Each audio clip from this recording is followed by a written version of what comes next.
Whenever you drive an Audi, every aspect of it feels so precise. It's like it's been mapped out to the nearest millimetre. The A6 Avant is a really good example of that, and it comes from the traditional Audi style of evolution rather than revolution. It hasn't tried to reinvent the wheel here. In fact, the car still looks like a scaled up or down version of every other Audi on sale. But for this category, the quality and the technology on offer, it's as good as we've seen. Big Audis always seem to look better as estates. Up front, the defining feature of the A6 Avant are these very bold LED headlamps coupled to this single frame grille with the cut-off corners. But the rest of the car appears less aggressive and more delicate, as if it doesn't really feel the need to shout.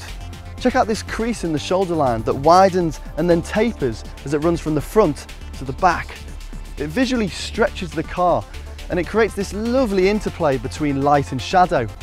The boot might not be as spacious as a Mercedes E-Class, but it has a completely flat loading bay and also fold down rear seats, so it can easily accommodate that occasional dishwasher to the tip scenario.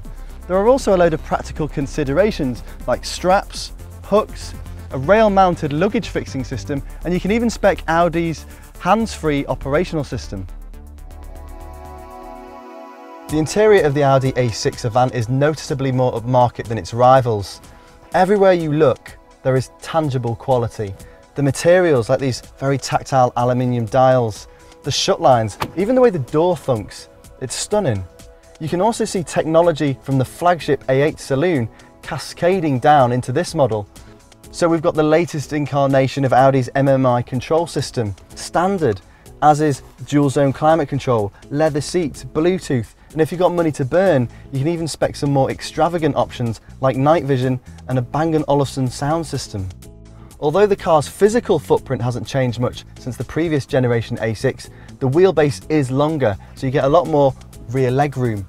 But you'll find the seating back there a bit firmer and a bit more upright compared to something like the Mercedes E-Class. The A6 Avant is also leading the push on reducing emissions in this category with this 177 horsepower 2-litre diesel.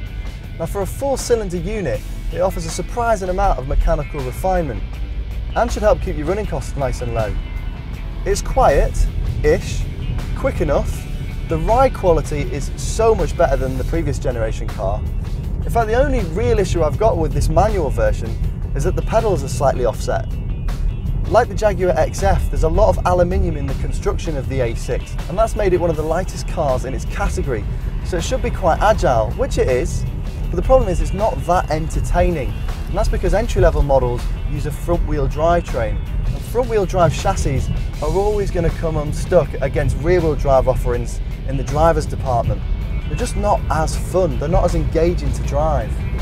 However, if you don't mind pushing the emissions card so much, we'd say the 3-litre diesel with Quattro 4-wheel drive could probably be the ultimate load lugger.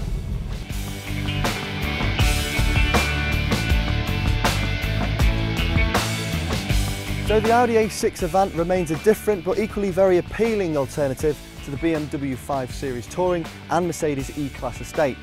Not quite as dynamic as the Beamer, not quite as comfy as the Merc, but it has a rock-solid image, a cabin that reeks of quality, and an equipment list that is just frankly incredible, even if it does come at a price.